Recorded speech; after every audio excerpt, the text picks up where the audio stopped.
Nisa'nın tariflerine hoş geldiniz. Kanalıma abone değilseniz abone olmayı ve videolarımı beğenmeyi unutmayın.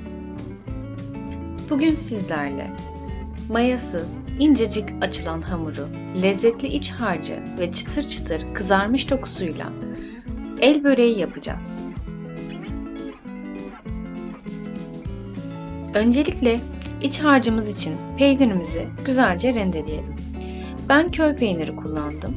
Tuzlu olduğu için daha önce sıcak suda bekletip tuzunu bırakmasını bekledim ve daha sonra güzelce rendeliyoruz.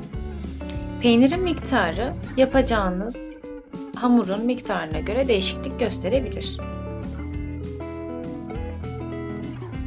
Ben 3-4 adet peynir kullandım. Artan harcınızı poğaçalarınızda veya başka böreklerde kullanabilirsiniz.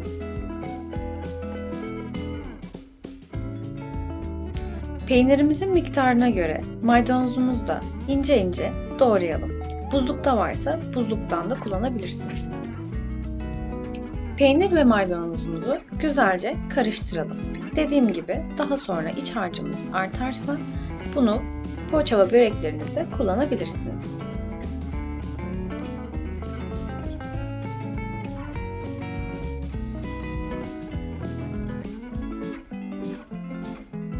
Hamurumuz için 1 adet yumurta, 2 yemek kaşığı yoğurt, 2 yemek kaşığı sıvı yağ, yarım su bardağı su, 1 tatlı kaşığı sirke, damak zevkinize göre tuz ekleyip güzelce karıştıralım.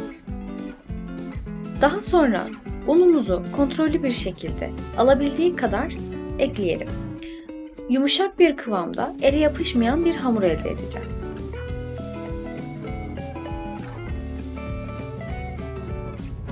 Unumuzu kontrollü bir şekilde ilave edelim.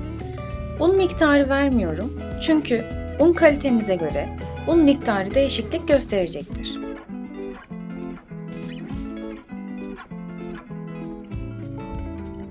Hamurumuz ele yapışmayan yumuşak bir kıvamda olacaktır. Güzelce hamurumuzu yoğuralım ve hamurumuzu hazırlayalım. Hamurumuzdan istediğimiz boyutlarda bir parça alalım. Güzelce elimizle yuvarlayalım.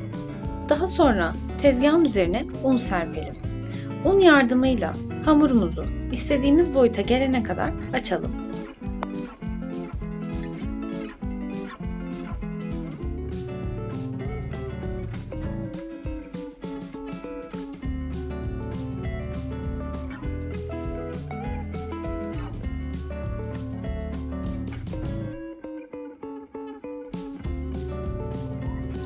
Açtığımız hamurumuzun bir kısmına hazırlamış olduğumuz iç harcımızdan koyalım.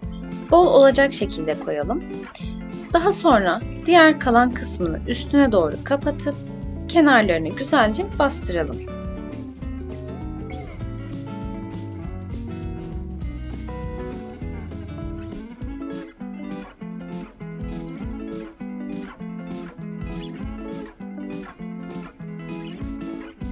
Pişireceğimiz tavamıza yağımızı ekleyelim ve kızarmış yağın üzerine hazırlamış olduğumuz el böreklerimizi koyup güzelce her iki tarafını da kızaracak şekilde pişirelim.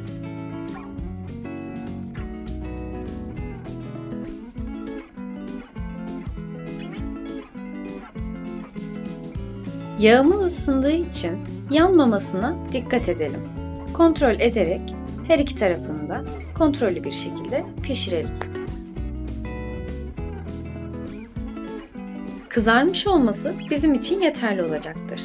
Diğer yüzünü de çevirip orayı da aynı şekilde kızartalım.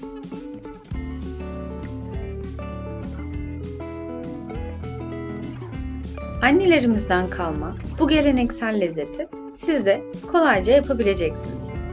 El böreklerimiz servise hazırdır. Şimdiden deneyecek olanlara afiyet olsun. Duygu ve düşüncelerinizi yorum kısmında benimle paylaşabilirsiniz.